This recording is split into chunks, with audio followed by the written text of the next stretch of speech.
Hi everyone, welcome to another episode of Second Act Actors. I'm your host, Dr. Janet McMorty, and I was and still am a medical doctor trying to pursue a career in acting and stunt work. Some of you might not know this, but my first introduction to the entertainment industry was at the beginning of the pandemic doing stunt work. And I'll talk about this in the episode, so you'll hear the whole backstory. So my guest this week is Andrew Butcher. Andrew Butcher is probably most known for his stunt work. He is part of what I call the royal family of stunts here in Canada, the Butcher family. His dad is Randy Butcher, who is one of the top stunt coordinators in Canada. But he's also an actor as well as a writer. So Andrew and I, again, like most people on this show, never actually met before. We've worked on the same projects, but never actually met in person, but bonded online over a love of skateboarding that he does actually, and I just watch from the sidelines and do the medicine for Canada Skateboard, but also, of course, stunt work that he does actually, and I just do kind of on the sidelines. For example, we were both on a show called Mayor of Kingstown. We talk about this. He did stunts, cool stuff, SWAT stuff you would assume stunt people do. I did what's technically a stunt and made an ambulance turn to the left.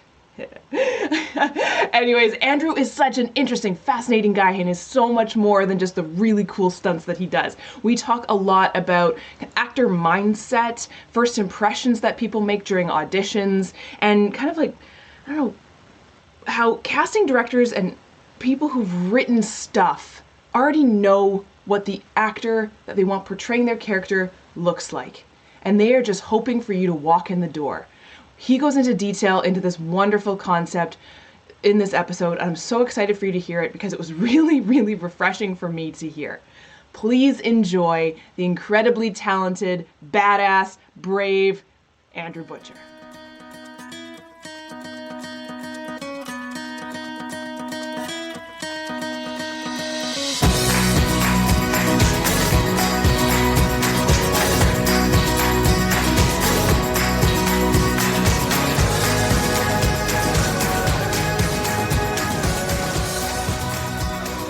Hi, what's up? What's up? I was just thinking to myself, I feel like I know you, but we've never actually met before. We chat a lot on Instagram.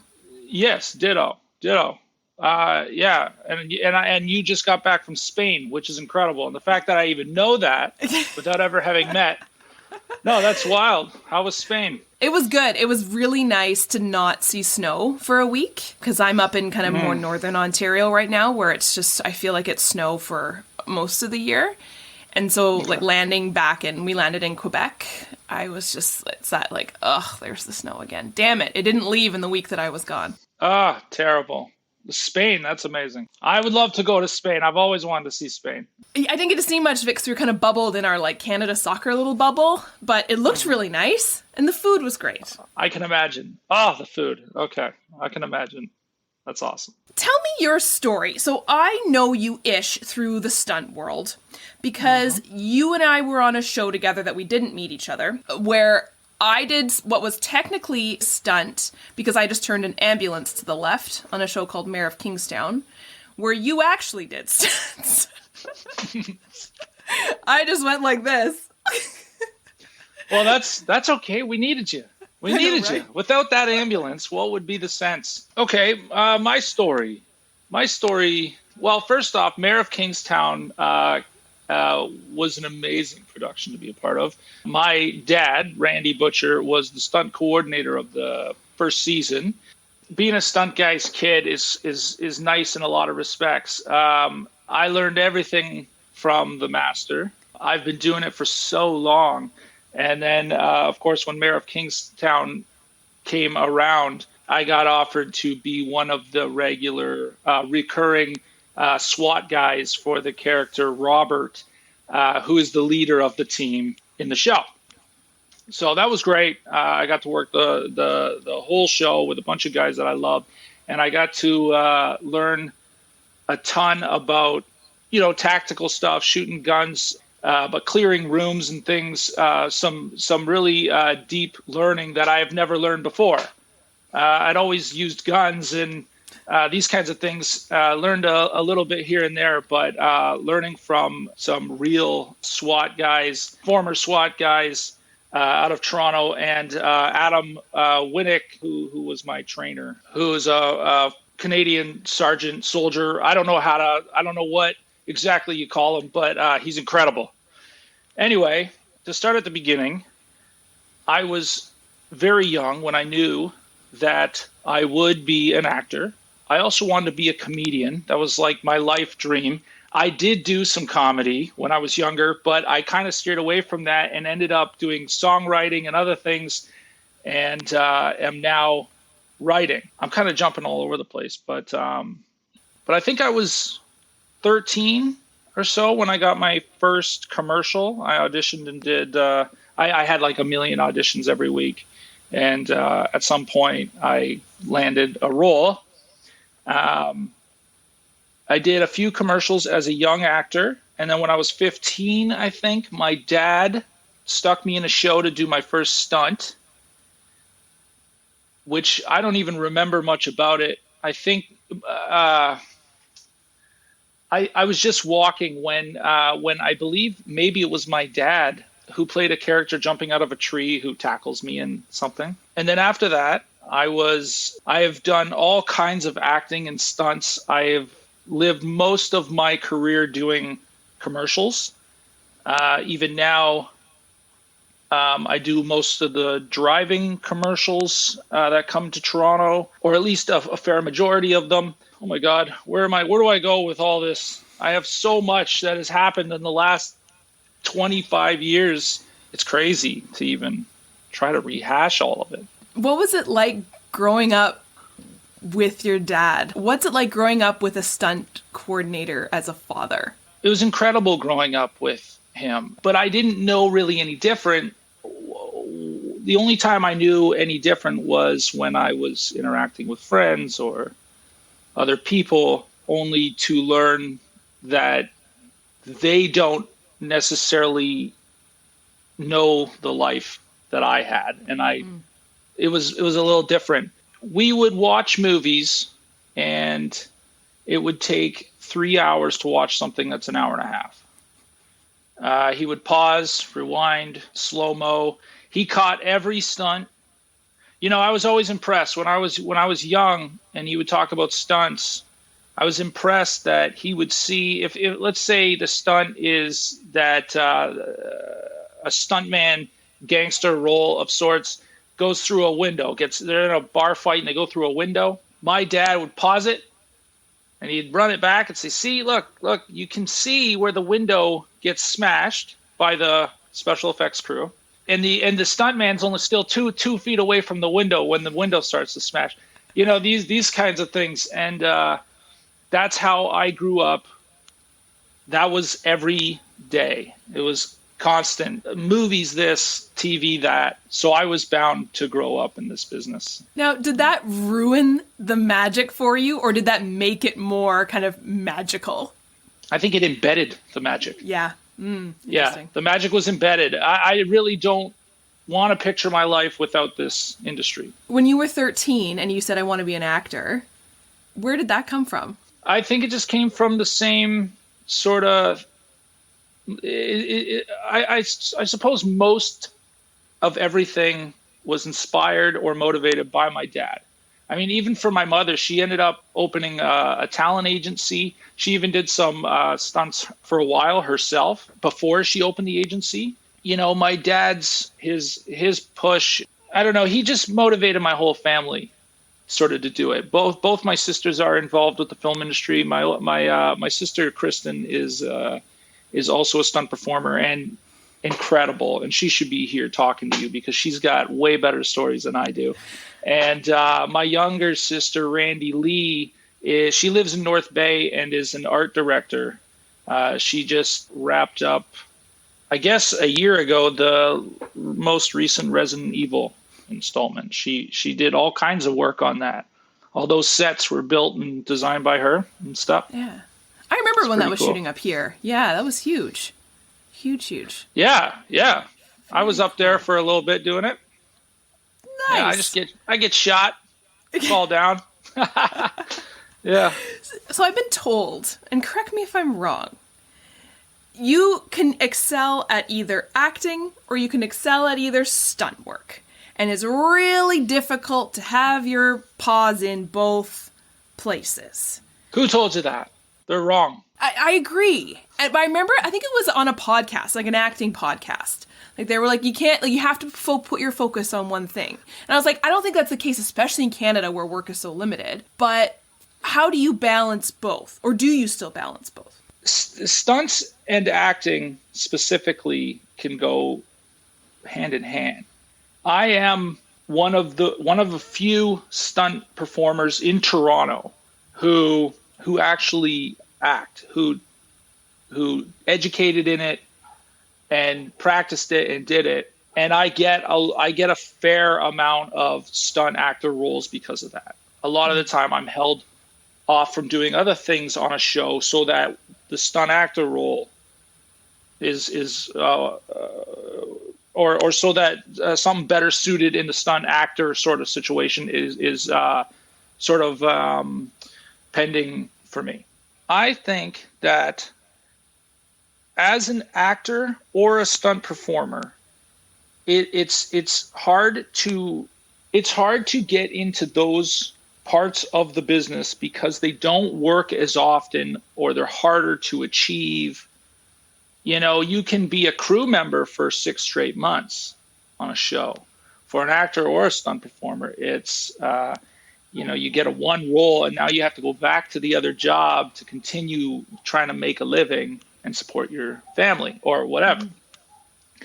So I think that acting and stunting go hand in hand. I think that you're out there learning certain physical skills to perhaps be both stunt or acting. The difference between stunting and acting really, other than, apologies for the dogs barking. Okay. I don't know. I think you can do both, no problem. I think that if you wanted to be a makeup artist and an actor, that's harder. Because if you get a makeup job for 6 months, you're not doing any acting. In the stunt world, they sort of go hand in hand. The only difference is that you just have to train in both. I think that's it. I think being on camera is all the same. It just depends on what your skill is. A lot of stunt performers might say that it's hard to get into acting, or actors to say it's hard to get into stunting, and that may just be true for both. Being a stunt performer and being an actor is exactly the same thing. You're pursuing a particular skill and you're learning to be the best at it, and that is it. And if you land a stunt role, you land a stunt role. If you land acting, you land acting. I just think that most stunt performers who think that they can act, can't act. I think that any stunt performer who thinks that it's hard to be an actor or it's hard to transition or something, that's because they think they can act, but they can't. That's it. That is it. Because at the end of the day, if your face speaks to the director, that's all that really matters first. Then you just bring the skill. I always think, like, when I go into an audition, I'm pretty sure that when the director sees me, they already have the decision made. They see me, they go, I pictured a redhead. There's no sense in me even auditioning, but they're going to let me anyway. Because you never know. Maybe I'll blow their mind or something like that. But usually the director has something, or the writer or whoever's involved, because they wrote this, the director's probably read the script 300 times and he knows his character already. And he's waiting for them to walk in the room. So all you need now is acting chops if you are the one that the director has already sees in his head. If you walk in and that's him, oh my God, this is him. I hope he can act. I hope he can act. It doesn't matter if you're a stunt performer or a makeup artist or you work at a warehouse. If you walk in that room and the director sees you already in his head, you got that role. You just got to nail the lines. That's it. And I think that goes the same with stunts. Stunts isn't that hard. No. It's hard to make a career out of, perhaps. But it's not hard to, get a moment or something. If you are consistent with your picture and your resume and getting out there and saying hi and meeting the community. There's a good chance. I mean, somebody's going to go, wow, Janet's height and hair and everything matches. I really hope that she can do what is needed to be done. And then that's kind of the idea. That's where you become a stunt performer, is just like that actor. As long as you got the skill, other things come into play later, onset experience, this and that. But most coordinators, especially like myself or my dad, we're going to help and teach you and make sure that the job gets done properly. I expect you as a professional to come out and be a professional. But if there's something you need to learn in order for me to get my job done, you fit the role, I need you, then I'm going to have you out. I'm going to rehearse with you. I'm going to do everything I need to do and make sure that it's executed properly. That's so key to learn, right? As people who are either new to the industry or a bit kind of disenchanted with the industry, because I think we overanalyze how much either control we have over what we put out to auditions and stuff like that, and how much actually is influencing it. 100%. This is a visual industry. They're going to know, and we get told this a million times, but we never believe it, because we like to think, no, it's all about my acting. Like, no. If you walk in the room and they're like, yes, that's exactly who I pictured in my mind. Because I think we as actors and stunt performers don't realize how a director or a producer or a coordinator thinks or a writer thinks. The more we realize that, the better off we're going to be in the long run. I always look at my life or my career or everything I'm doing. If I'm meeting you today, I always try to look at myself from an outside perspective. Always. I always try to look at myself as if I'm in the room with the director or whoever it may be, and then go, well, what would they want to see me do? When I come in, how am I going to react, this and that? I literally picture myself walk in the room. And if you picture anyone else but yourself, you will succeed at whatever that is that you're thinking. You'll go, okay, if they walk in and start itching their butt and scratching your cheek, it's already gone. But you come in with looking at yourself as a specific type of professional, and you go in and you emulate that. I never really went into anything as my regular self. My regular self enjoys whiskey and smoking a little weed. There's nobody out there that's trying to get me in their audition room. So when I get in the audition room, I put on a particular character, a particular professionalism, a certain way. I think that's just what you do. That's what you do when you put on a uniform. It's what you do when you put on a costume. So let's do it here. I'm trying to get something. I'm not trying to convince them that I'm there. I'm trying to convince them that I am the character that they want.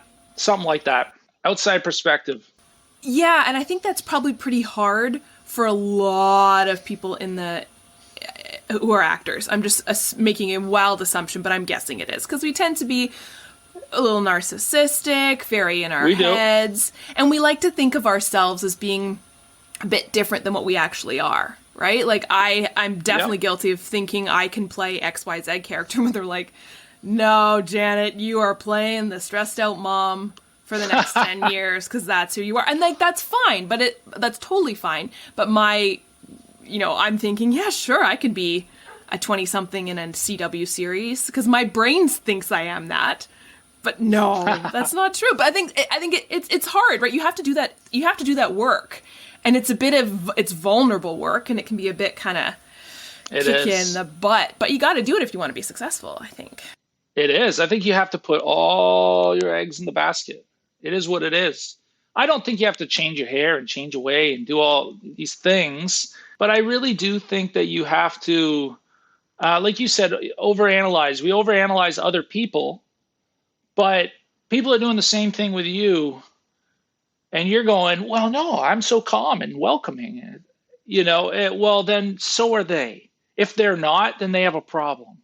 You can't overanalyze. I think that if I were giving advice to anyone, it would be just to really think about what they're thinking when looking at you in sort of your own mind frame. Like, think about how you would think. If you're holding auditions for 20 people all day, you're not going to be a prick. You're not going to be, I don't know, try to run the show. I don't know. People are going to come in. Actors are going to come in. They're going to try their hardest, and you're going to do your best as a director or a producer to achieve your goal. So you're going to try to get these people to do better acting, to be more comfortable, all the things that you wish you were doing as an actor when you walked in. Any director or producer in their right mind would want to have the best and most solid content at the end of the day. So they need their actors to relax, not be so nervous. It's all good. Read the line. It's all good. There's so many things, though, after 20 years of doing auditions and all kinds of crap that you just know. That's one of them. I remember Renee Zellweger on Inside the Actors Studio said, in terms of advice to the young actors, was just remember that they're trying to sell a movie. It's not about you. And when you go in, it's not really about your acting chops so much as it's about them selling a movie. Can you sell that movie with your smile or with your acting? Which one is it? Whatever it is, they're trying to make money. You want to be in the movie. Sell them on you first, then go and be the best actor you can be. I don't know if that relates to even what I'm saying, but something like that. It's trying to align everyone's goals together, right? When I think I think we as actors tend to forget that, the goal of the director is to find the best actor for the part. The goal of the casting director is find the best actor for the part. So align your goal with that. They're not against you. They want you to succeed. They want you. Because they want to right. get out of this stupid room. They want to find the person. And if you're the person, they're like, yes, we found them. Done. That's right. And if you're not the person, you shouldn't. People get offended. People get weird. They get down on themselves, and they go home and they soak in that all night long. That the world, when you really understand what they're looking for, you realize that it has nothing to do with that. The only problem is that acting is a very difficult thing. Everybody wants to do it. Everybody, and I'm generalizing, but a lot of people want to be on TV. A lot of people want to be in the audition room. Very serious actors who spend all their money and time on learning and being the best. It's disappointing to not get something or to do 100 auditions and hear a million no's or 100 no's. But at the end of the day, it could have just been your hair. If there's 100 people auditioning for all 100 of those auditions, the chances of it being you are really quite crazy and slim. But that's also the beauty of it. When you nail it, you're the one who did it. Has there been anything that has surprised you about the industry being in it for so long? Anything that's been a bit of a shock? Not anymore. No, nothing surprises me. No, I mean, after being in it for so long, I guess, no, nothing surprises me, but there are certain parts of it where you kind of, you're like, oh yeah, okay, well, it's magical in one sense, and then in another, it can be a very tight community, and whether it be the stunt community or acting, and I'm sure all the other crew members feel the same way, that you see the same people over and over again. You do a lot of similar work, or same crew members, same producers, same sort of people. And after a while you go, well, some of the magic is lost in some of these. I don't know how to say it. Because today I'm still excited about doing it. I love doing the work so much. And there is a whole lot of magic in it. And if that's what you thought there would be when you started, it's true. It's true. There's so many great things when you start. And as you continue along the road of being an actor or a stunt performer, you start to see bigger cameras, crazier things. Oh, the special effects, like, I was there when they exploded the car, yada, yada, yada. So all these experiences start flowing in, and the magic it continues to be there, and nothing, I don't know, surprise. I don't know if there's anything that surprises me. at all about this industry. It continues to floor me, but like any job, you start to meet certain people and you go, oh, they're on set again, or whatever. I don't know.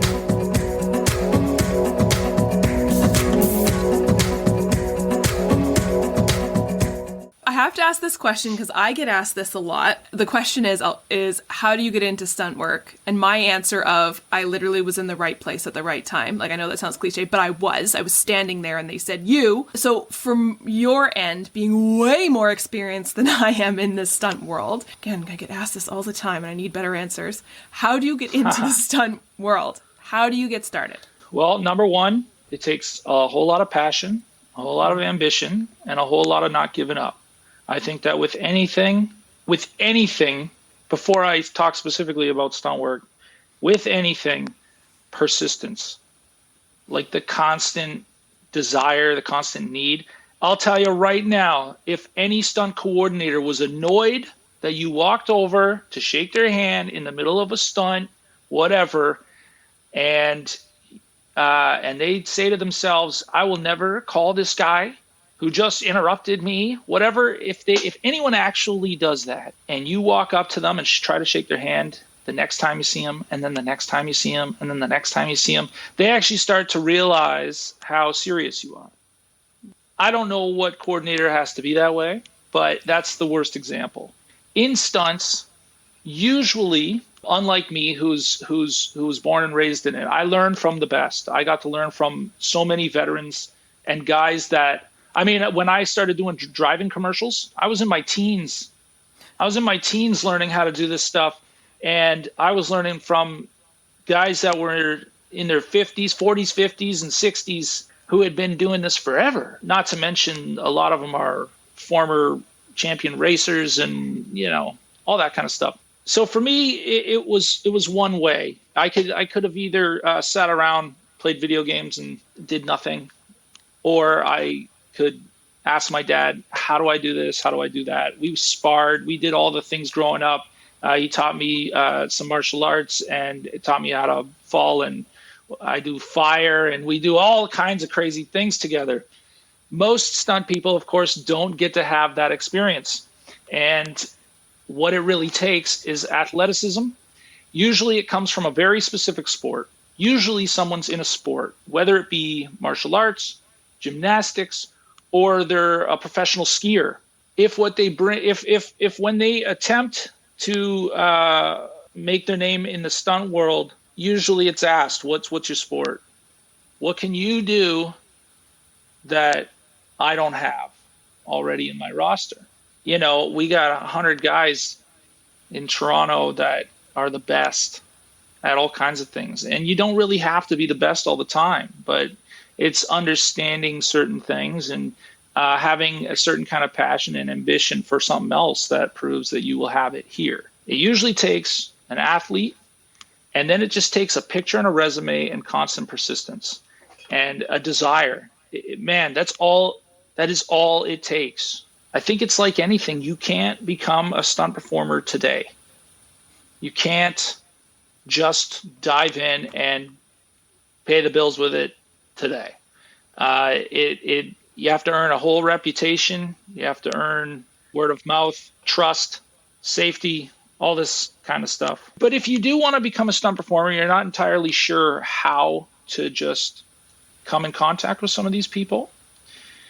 Usually you can do something like call ACTRA, the Performers Union, ask them for the hot list, which you can usually find on their website, or talk to them about how to go about emailing a production, perhaps. And I would email a production with my picture, my resume, and a very short stint about myself. And I would ask that production forward this to their stunt coordinator. And that's it. At the end of the day, your picture matters. If you say I'm 5'8" or whatever, and I have this kind of hair and I do this and I have these skills, they may turn to someone they know and trust first. But if they can't find that person or that person's unavailable, that's where you get to swoop in. And then that's where you earn your spot. It's a slow game. But if you're persistent, it's like anything. If you're persistent, somebody's bound to hear about you, get to know you. What I've noticed in the whole entertainment industry, but stunts in particular, like what you were saying, is that these people, stunt coordinators, are humans who like human contact. It's not mind-blowing, but it kind of is for some people who don't really know how to, I shouldn't say know how to network, but like the fear of networking. Like, what's the worst that could happen if you send out an email to some stunt coordinator? They're not going to email you back and be like you were saying, how dare you? You are on my blacklist. Yeah, there's no way. It's never going to happen. They want to find the best people for their job because it makes them look good. Yeah. That's right. I think people just need to get over it and be humans and communicate with other humans. 100%. When you're in a role like that, I understand that there's a lot of ego or whatever. A lot of people let this kind of success go to their heads, and I don't know. That happens, but that's them. And it's funny because when you get to know these people, you just go, that's them. That's what they do. Yeah, if you're thinking real. They want you. It's exactly like the audition. Someone like my dad gets asked about becoming a stunt performer by somebody probably every single day. It is crazy. The amount of emails and stuff that he gets is unreal. So it's like the auditioning process. If you're serious about it, it'll show. It'll show. And there's a lot of you there, but I don't know, if you do the work and you're serious and whatever, you're gonna work. It is what it is. You just have to be persistent. You have to work on it like any craft. Yeah. You have to shake hands. You have to get out there. You got to know people. You have to have good timing, when to say something and when not to. I mean, that's usually pretty easy for people to sort of figure out. Yeah. But, yeah, I always picture it like when I was young and you want to walk up to a girl and ask her out or something like that. It scares the living daylights out of you, whatever. And if she seems just as weird or something when you do it, it's probably because she's feeling the same way you are. It's not because she's weirded out by you. That's the first assumption. Oh my God, she's barely talking, Well, no, it's because she's also nervous. She may be so glad you came over. It's the same thing with coordinators, directors, this and that. Maybe they're not as nervous as a girl, or 16-year-old girl or whatever, but they certainly, it's always awkward meeting someone for the first time. But after chatting for a bit, you can make some headway with a lot of these people. I was thinking about a time I was just doing some SSE stuff, and I got a text message from the stunt coordinator being like, after the day was over, being like, did I see you on set today? And I was like, yeah, I was doing XYZ. Why didn't you come over and say hi? Well, I didn't want to bother you. Jesus, come over and talk to me. I'm like, oh, sorry. Won't make that mistake again. Yeah, but yeah, it's weird how we forget human interaction, right? We forget that they're humans too who just want to say hi. Yeah, it's hard. It's hard. The personalities are so big sometimes on set. And you don't know where you best fit, Yeah, but that so often is how it happens. If you audition for something or you're going out for something and the director doesn't vibe with you for some reason because their interests are just completely something else, then, wish yourself luck. It's easier for somebody to hire somebody that they know that they're going to get along with or have interests in or similar interests, this and that. There's a director out there for everybody. Let's just say. That's what I say. So when persistence is key because eventually you'll come across that person. I do believe that luck plays a huge role in pretty much everything we do. Yep. And so when it gets into something like this, it might seem like luck is a bigger deal. But really, it's just that acting in stunts is it's a costly business. You have to work and pay for it. And it's kind of heavy. It's damaging to yourself if you keep hearing no and you're spending thousands trying to make it happen. So it's hard. It's a devastating industry to some degree, but it really isn't personal. It's not as personal as it may seem.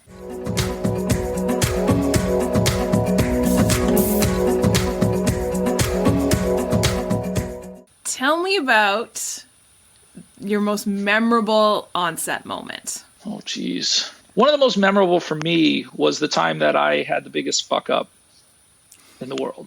It was the most embarrassing, terrifying thing ever. And to make I guess we're here to tell stories, but to make this one kind of short, I had, okay, whatever. I'll just tell the story because it's hilarious. I was out working on something, fortunately for my dad. I work for a lot of stunt coordinators, but I do work for my dad the most, or with my dad, which if I was going to sum it all up, my most memorable times ever are working with my dad and working with my sisters and even my mother. Working with my family is one of the coolest things in the whole world, and I get to do that pretty often. But anyway, I'm out with probably 30 other stunt guys, and a lot of them are doing some killer work, especially in cars. When I had a moment where they had a Hummer who was flipped. The Hummer was earlier flipped that day by my cousin Blair, where he's going off. He hits a barrier on the side of the highway, flips the Hummer, and it lands sideways on the off-ramp, okay? And it's now blocking the off-ramp, and all these guys are supposed to get out and start shooting at the cops. I'm one of the cop cars. I'm the first guy out of 3 to do a little 45-degree sort of a skid up to a stop, and then I'm supposed to get out, draw my pistol, and start shooting back. And I go to the back car. 2 other guys have now landed behind me, and we're all out of our cars supposed to be shooting. Before we got to this shot, the special effects guy that day told me that I have something like 100 or 150 squibs. You know what a squib is, obviously. I do, but tell the audience. Sure. A squib is basically a little remote electrical, I don't even know what you call it, explosion, I guess. It's a blood pack. Mm-hmm. So when you see a squib, when you see someone get shot in a show, that's a squib. It might be CGI or something like that, but back in the old day, for sure, it was a squib. And they range in different sizes and this and that, and so they'll squib up the hood of a car, and you can see, and it's all detonated by a special effects guy that's behind camera somewhere. So that day, I had 100 and 150 squibs or something on the hood of my car. And then, as the machine gun-like squibs go like this up my car, when they get to the window, of course, they can't put squibs on the window because you can see the squib through the window. So what they do is they have this little cannon that's beside me on top of the center console, and these little pellets that I think are glue. I could be crazy, but I think they're glue. It's just a clear glue, and when they get shot at the window, it looks like little bullet holes, right? So the effects guy that day told me that I have this cannon, and it's going to shoot all kinds of pellets at the window, but to be careful, because if my hand is in the way, I'll blow my hand off. Whoa, right? So as a stunt guy, one of your things is to sort of hold composure, and you can compose yourself when others can't. There's a certain degree of that, I guess, that you learn. I mean, nobody wants to fall down ever. Stunt guys fall down for a living. And you have to make it look good. You have to make it look like you just got shot or you're dead or whatever it is. And so in a case like this, I have to be able to handle or time myself correctly where this cannon doesn't hit my hand. What I'm trying to say is that I have to put my hand over the cannon to grab the stick shift I'm doing one of these around the cannon to grab the stick shift to bring it up into park so that I can get out of the car. But I had a bit of a freak out moment, and I was nervous about that cannon. I was really nervous because it was tight. It was tight getting my hand down in front of that cannon to put it into park. So when I stopped my vehicle during the shot, and we only have one of these hoods full of squibs, we have one shot to do this. I went to reach for the shifter, and I basically didn't do anything. So I left it in drive, and I had a cameraman who I've since become friends with because of this, sitting in the back seat. I get out of my car, notice immediately, I already knew what I was doing. As I was getting out of the car, I knew I left it in drive, and I thought to myself, I can't put it in park now because that cannon's about to go off, and I don't know when it's going off. I was having a day, and I got out of the car kept going, and I'm going, oh my God, I'm swearing, fuck. And I'm running after the car, which is heading toward camera. There's a camera guy in the back, and it's about to go off a ditch. Okay, like an off-ramp ditch, like that grassy little knoll or whatever you want to call it. And fortunately, I got squibs blowing up in my face. I can't see anything. I got black, I don't even know what it is, like a tar type of thing blowing up in my face, and I can't see anything. I'm just freaking. And my dad happens to be down that grassy hill. He runs up the grass, opens the passenger door, dives across the cannon. He doesn't know the cannon's there. Oh, he dives across the cannon and puts his hand on the brake. And he just lays there while the front right wheel is pretty much hanging over the ditch. That car would have just, oh my God, Mike in the back would have been in a bad place that day. Oh my God. So anyway, I ran over, I put the car in park, and the effects guy that day ended up telling my dad, he said, when I saw you dive into the car, I thought to myself, I should stop everything.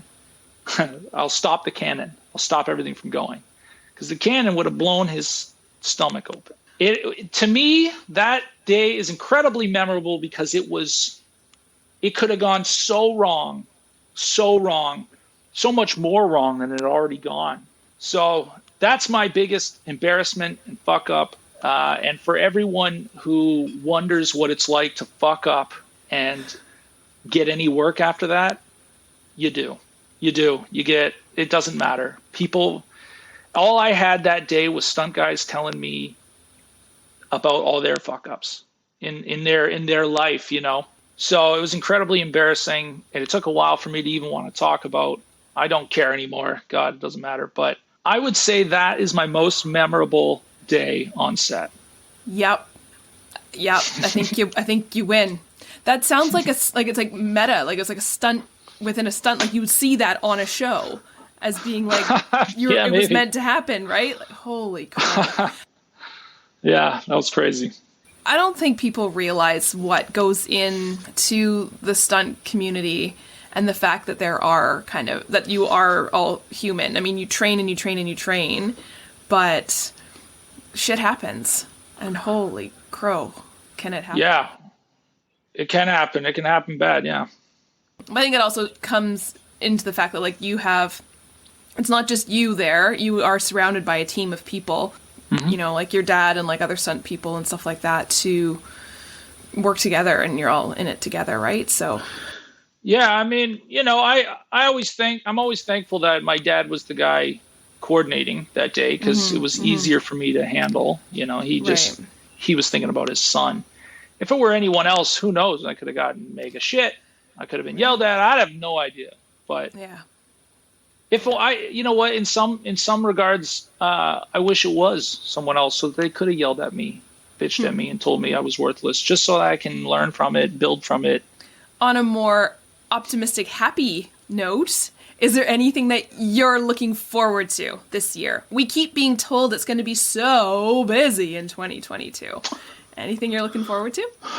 Well, I think I'm looking forward to a bit of a transition into the writing world. When you first asked me about being on your show, my understanding of your podcast was that you were interviewing people who sort of had another career, another job, and then they wanted to push themselves into this sort of line of work, acting, which I think is awesome. I've been acting forever. And while I still love acting, and I certainly love stunt work, I want to be a creator. I want to create TV, and I've been writing for years. I never went to school to learn it formally, but I have a lot of on-set experience. And then on top of that, I've been studying it. I've been studying this craft for many, many years. And I have a few hopeful future sort of prospects that I won't talk about just in case they don't happen. But yeah, I want to make a transition into writing. Cool. And producing and directing and this kind of stuff. That's what I'm excited about. That's awesome. Thank you. That comes from, do you think, again, just always being a creative? Do you think? Yeah. I grew up in a small city, and I didn't know many people like me. The people that were like me were my family. Sort of happened with my dad too. He grew up with these incredible ambitions, and a lot of people said he wouldn't do it, and a lot of people said, give her. He did it. He raised a family of artists, and it is what it is. You know, my younger sister is this brilliant artist. I am a musician and a singer. I'm a writer and actor, and everything. That's where I'm supposed to be. However that is, whether I'm broke or I'm loaded rich. It's one of the two. My dad was more than a stunt guy growing up. I never really pictured him as a stunt guy so much as I pictured him as a filmmaker. He talked about directing and writing probably more than he did stunts. He used to say he wanted to be an actor, but he was a gymnast and a martial artist. And when you put them all together, you end up with a stunt guy. So that's where my dad went, but he's a brilliant writer. He's written and directed, and he's produced. So I grew up with a creative mindset, not a stunt guy mindset. It's like it's in there, but yeah, creative. It's all I want to do. Any final words of wisdom? This has been filled with words of wisdom. Any final ones? Words of wisdom. There's so many things that I'd love to say. I'd like to go back to just persistence and confidence. And, you know, realistically, a lot of people that want to do this don't live near a beautiful city like Toronto where the industry thrives. A lot of them are from Saskatchewan or from overseas or can't get out of their country or they can't whatever. And it becomes harder for people like that to get into this industry. But if I'm speaking to people like that, I would just say reaching out. Finding somebody you can contact and don't stop contacting. If somebody like that contacted me, I would do my best to give them the best kind of advice and help them any way I could. And I think most people are like that. Most people, even if they're in something like my dad's position where they're just, you know, they've done it for so long, they're the best, and they don't have to do it anymore, but they do, whatever. Someone like my dad would give those people all the time of the day. And I think that persistence and passion is key, and to accept the fact that you can't learn anything in a day. You cannot learn anything in a day. We all walked before we ran, and we had to run before we did anything else. Everything takes time. Be patient. Do it every day. And whatever you wake up, whatever gets you out of bed, that is what you're meant to do.